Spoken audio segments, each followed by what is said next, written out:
Bienvenue dans cette nouvelle vidéo de Lexical Info. Ouattara. À quand le surendettement qui nous enrichira? N'oubliez pas de vous abonner juste en bas de cette vidéo.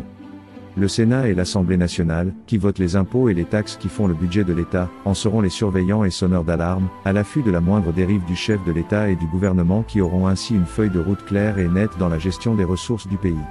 À terme, et pour venir à la normale en vigueur dans la plupart des pays modernes, l'endettement ou l'emprunt ne doivent être que l'exception, la norme étant que l'État puisse équilibrer ses dépenses par des recettes générées par son économie. En 2024, la Côte d'Ivoire paiera au total 4 796 milliards de francs CFA pour le service de sa dette. Dans la même année 2024, l'État ivoirien recevra en ses caisses 6 321 milliards de francs CFA, tout compris.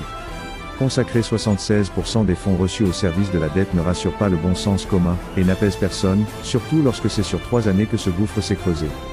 Les explications du gouvernement, qui ne remet pas en cause ces chiffres, nous font valoir que c'est parce que la Côte d'Ivoire satisfait à tous les critères d'élection au crédit et que son président bénéficie d'un leadership international exceptionnel que les milieux financiers nous accordent des concours presque au-delà de nos demandes. La cause paraît si évidente, et même aller de soi, que le président Alassane Ouattara lui-même, le premier en cause et concerné par le sujet, ne daigne même pas en parler.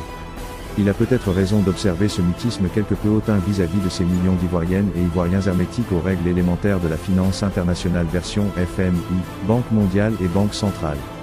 Oui, de nos jours, ne pas équilibrer le budget annuel d'un État, en recettes et dépenses, ne condamne pas à l'enfer.